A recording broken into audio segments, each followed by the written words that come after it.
एक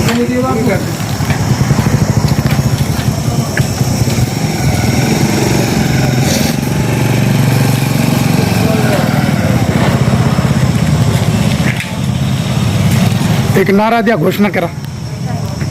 अखिल भारतीय किसान मजदूर सभेचा गायरान पट्टा झालाच पाहिजे, त्याची जमीन झालीच पाहिजे. सौर ऊर्जा प्लांट रद्द करा. जमिनीचा व्यापार करणाऱ्या महाराष्ट्र शासनाचा धिक्कार असो. देवेंद्र फडणवीस मुर्दाबाद, इन्क्लाब जिंदाबाद.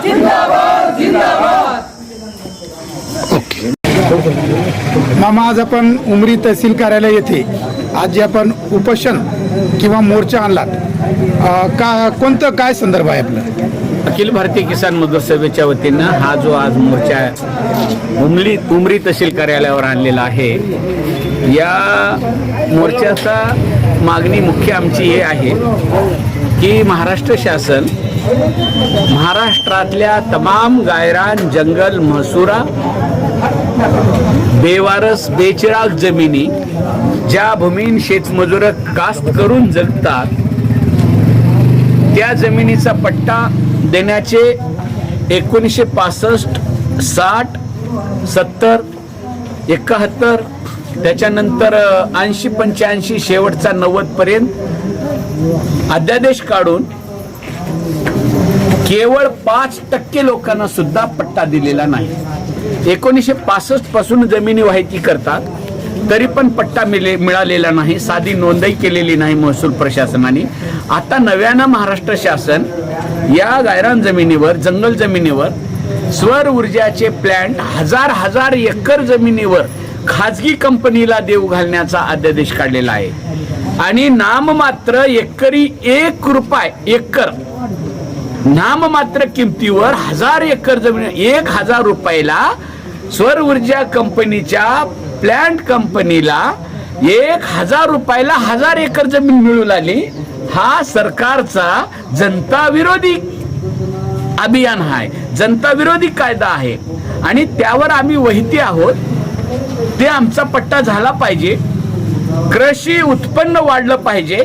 आमची उपजीविका, भूमिहीनांची उपजीविका त्या जंगल गायरान जमिनीवर आज चालू आहे. आणि जर सरकार हा सौर ऊर्जा प्लांट होऊ घालत असेल तर अखिल भारतीय किसान मजदूर सभा भूमीन शेतकरी शेतमजूर हा प्लांट उद्ध्वस्त करतील. यासाठी आव्हान मोर्चा आहे आमचा, सरकारला सांगण्यासाठीच हा मोर्चा आयोजित केलेला आहे.